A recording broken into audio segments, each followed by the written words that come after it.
অবাক হয়েছে, অবাক হওয়ারই কথা এবং অবাক অনেকেই হয়েছে। তো সবাই জিজ্ঞেস করছে এখন কি করবো, এত সুন্দর লাইফ রেখে এখানে সবাই চলে যাওয়ার জন্য, এখান থেকে চলে যাওয়ার জন্য সবাই বলে আগ্রহ নিয়ে বসে থাকে, আর তুমি চলে আসছো। আমি যখন লন্ডন ছিলাম, লন্ডনে থাকাকালীন আমি আমার পেজটাও ওখান থেকে ওপেন করছি, আমার কোম্পানির নাম কি হবে ওইটাও আমি ওখান থেকেই বসে সিলেক্ট করে ফেলছি, ওখান থেকে আমি পেজ ওপেন করে ফেলছি। যখন দেখলো যে আমি অনলাইনে গাছ বিক্রি করতেছি, তখন এটা আসলে সবাই অনেক হাস্যরস্য ভাবে নিয়েছে। সবাইকে ওইভাবে আসলে এক পর্যায়ে গেল যে বলতেও চাইতাম না, যে আসলে সবাই ওইভাবে নিচ্ছে না, যে নেগেটিভিটি একটা ভাবে কি গাছ বিক্রি করে অনলাইনে, লজ্জা না আমার ওই ক্ষেত্রে। আসলে ধরেন আমি যাদেরকে বুঝাইতে পারবো না তাদেরকে আসলে আমি স্কিপ করে যেতাম, যে আমি বলতামই না যে আমি কি করছি। তারা হয়তো আমার কথাটাই বুঝতে পারতো না, যে তারা শুধু মনে করতো গাছ তো আসলে রাস্তার পাশে ভ্যান গাড়িতেই বিক্রি হয়, তো গাছ আবার কিভাবে শোরুমে ডিসপ্লে করে অনলাইনে রিপ্রেজেন্ট করে গাছ কিভাবে বিক্রি হয়, তারা এটা বুঝতে চায়। তাদেরকে আমি বলতামই না যে না ঠিক আছে আমি বিজনেস করছি, গিফট আইটেম নিয়ে বিজনেস করতেছি। ক্যাকটাসটা হচ্ছে আমার প্রথম সেলিং প্রোডাক্ট।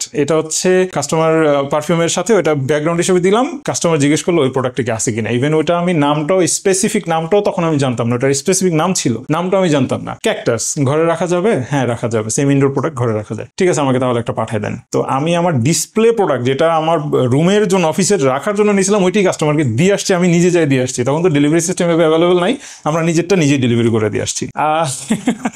না ওই গাছটা কবরস্থান থেকে আনি নাই, আরো অনেক প্রোডাক্ট ছিল।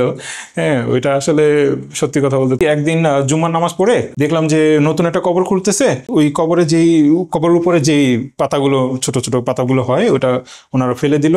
ওই গোরখোদক যিনি আছে ওনাকে বলেই, উনি আবার পরিচিত, তো ওনাকে বলেই কয়েকটা নিয়ে আসছিলাম। তো ওনাকে কয়েকটা বলে নিয়ে আসার পরে উনি বললো ঠিক আছে নাও, এটা তো ফেলে দিব, তোমরা নিয়ে যাও। তো আমরা এনে ওটাকে গ্লাস জারের মধ্যে পানি টানি দিয়ে, পাথর টাথর দিয়ে সুন্দর করে ডিসপ্লে করলাম, মানুষকে দেখালাম, এবং ওটা সেলও হয়ে গেছিল। কাস্টমার ওইটাই লাগবে, আমি ওনাকে বললাম যে এটা আসলে আমরা বিক্রির জন্য আনি নাই, না আমার এইটাই লাগবে, আপনি আমাকে ওইটাই এনে দেন, ম্যানেজ করে দেন, অন্য কোথা থেকে ম্যানেজ করে দেন। তো বাধ্য হয়ে ওইটাই দিয়ে দিয়েছিলাম কাস্টমারকে। আসলে প্রথম আসলে ভ্যান থেকে আনা, ট্রাস্ট মি, এটা কবরস্থানের পরে হচ্ছে ভ্যান থেকে আনা। ভ্যান গাড়িওয়ালাদের কাছ থেকে কালেক্ট করতাম রিটেল প্রাইসে, পাইকারি তো ওনারা দিত না, রিটেল প্রাইসে। তো ওইখান থেকে শুরু করে আস্তে আস্তে আসলে ফুটপাথ থেকে নিলাম, ফুটপাথ থেকে শুরু করে তারপরে আস্তে আস্তে ওনাদের কাছ থেকে জিজ্ঞেস করে অ্যাকচুয়াল যে বাগানে চলে গেলাম। খুবই চ্যালেঞ্জ, কারণ হচ্ছে যতগুলো ডেলিভারি চ্যানেলের সাথে আমরা কথা বলছি, সবাই আমাদের অফিসে আসছে, আমাদেরকে বলছে হ্যাঁ ঠিক আছে আপনারা যদি দিতে পারেন ঠিক মতো প্যাকেজিং করে আমরা দিব। প্রথম দিন দেওয়ার পরে দ্বিতীয় দিন তাদের আর তারা এসে সরি বলে দেয়, ভাই আমাদের পক্ষে সম্ভব হচ্ছে না। যখন বেড়ে গেল তখন আমরা এটার সলিউশন করলাম। যেহেতু একজন উদ্যোক্তা আমি, আমার তো প্রবলেম সলভ করে হচ্ছে আমার কাজ।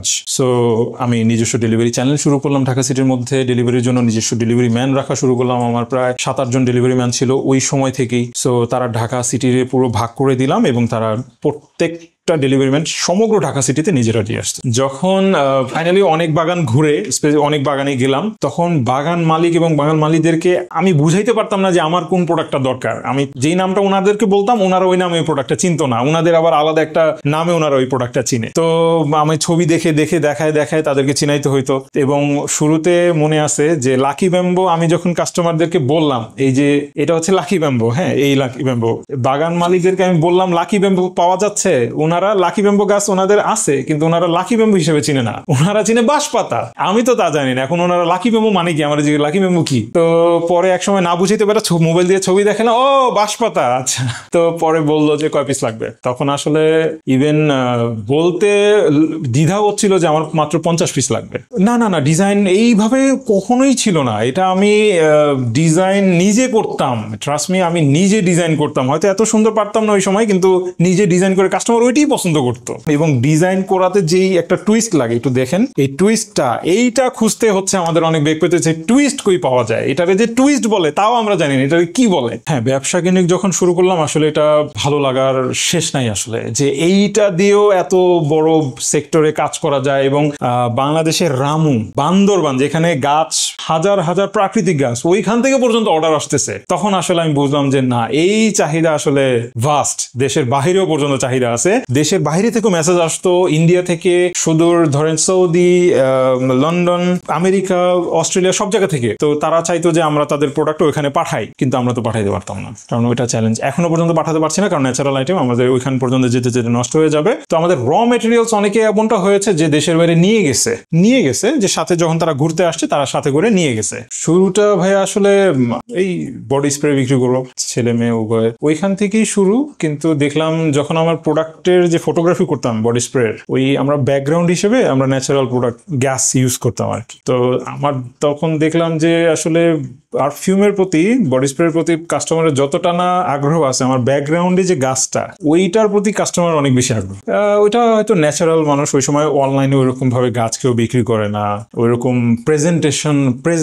রিপ্রেজেন্ট করার মতো যে গাছটা, ধরেন একটা গাছের বিভিন্ন ফরম্যাটে একটা গাছ দেখা যায়। হ্যাঁ, খুব সুন্দর সুন্দর ওয়ে আছে গাছ লাগানোর। আপনি দেখতে পান আমাদের এখানে অনেক সুন্দর সুন্দর টব, অনেক গ্লাস জার, অনেক সিরামিক্স, অনেক মাটির পট, বাহারি ধরনের সবকিছু আছে। সো ওই সময় হয়তো মানুষ এগুলো দেখে নাই। সো আমরা ব্যাকগ্রাউন্ডে খুব সুন্দরভাবে পাথর টাথর দিয়ে সাজিয়ে যখন ওইটাকে প্রেজেন্ট করলাম ব্যাকগ্রাউন্ড প্রোডাক্ট হিসেবে, তখন মানুষ ওইটাকেই বেশি প্রাধান্য দিল, আকর্ষণ বেশি হলো। কাস্টমার আমাদেরকে আমাদের প্রোডাক্ট না নিয়ে দেখা গেছে মার্ক করে ওইটা পাঠাইতো যে এইটা অ্যাভেলেবেল আছে কিনা। তখন যখন এরকম কয়েকটা পাইলাম, তখন আমরা আসলে চিন্তা করলাম যে না, এইটা বাদ দিয়ে ওইটা নিয়ে কাজ করা যায়। তখন আমরা ওই দিকে মনোনিবেশ করে ওইটা নিয়ে কাজ শুরু করে আজকে এই পর্যায়ে।